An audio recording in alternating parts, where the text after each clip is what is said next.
Time now for our Wall Street Week Daily segment. The host of Wall Street Week, David Westin, joins us as he does every day at this time, fresh off the Bloomberg private jet from Aspen, Colorado. I didn't get to use that. I thought you had it, Romaine. No, you have all the clout here. But you're out in Aspen for the Aspen Economic Strategy Group forum here.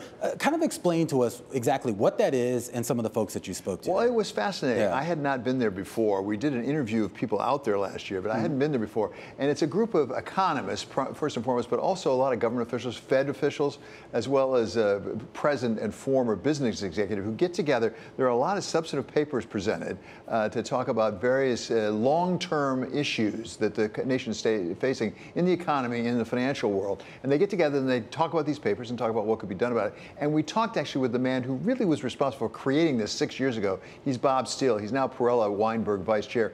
He's the former chair of the Aspen Institute, and he really created this. And we asked him where it came from and what they're trying to accomplish. Bob, we're out here in Aspen for the Aspen Economic Strategy Group meeting, which you really helped co-found, created 6 years ago. It strikes me that a lot of the reason you created were some of the things that are going on right now. Tell us about the real focus this year on fiscal policy, some of the problems we have with debt and deficit.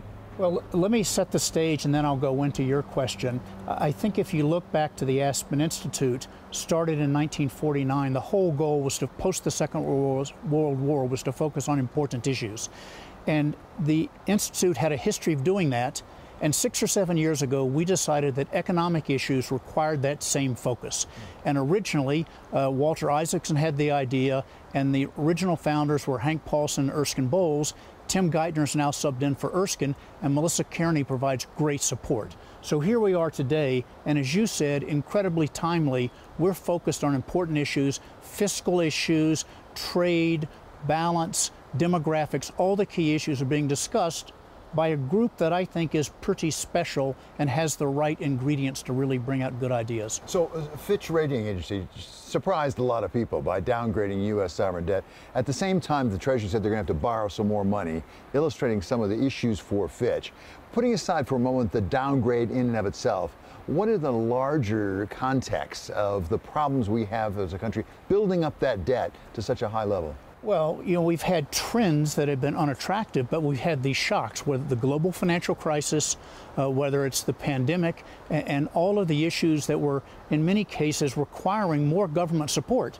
You know, we had shocks to our system, and all of us felt the government needed to intervene to help the economy and to help those people that needed the help the most. And we see social services going up, and in some cases we've been reducing taxes, and we're going to have to face up and figure out what's the right balance going forward, David. We had a downgrade of U.S. debt back in 2011, as I recall, because of the problem about the spending caps. Yep. Is this similar to that situation, or is it different? Oh, well, I think it's different in the sense that we've had some exogenous things happen. None of us saw the issues of the pandemic coming. None of us could have imagined the level of support that the government provided. And we can debate whether the government gave too much or too little, but there's no question that government support and intervention was required, and that was the right medicine for the moment. So you brought together leading economists as well as business leaders, others, to discuss what could be done about some of the pressing issues, such as how much money we're borrowing, but also things like health care costs and tax policy. What do you hope to come out of something like the Aspen Economic Strategy Group? Is it solutions on policy? Well, I think, first of all, you foreshadowed the right point, and that is that hopefully we've put together a good group. We have policy makers that are here. 5 secretaries of the Treasury are in the room, governors, senators, people from academia, policymakers, and business people, all coming together to quietly listen to each other, react to ideas and papers that are presented to us, and the goal will be to learn from each other, and then our product is to have papers come out of this that we've all learned from and tried to shape together. And then we'll take those. Last year, we had meetings on the Hill to talk about some of the ideas. We should think about these as policies, and that was the idea, David, is to have thinking that leads to ideas that hopefully can be incorporated into policy. And that's the last step, that policy step. You have had a leading career in business, in financial markets, but also in the government. You've had that experience.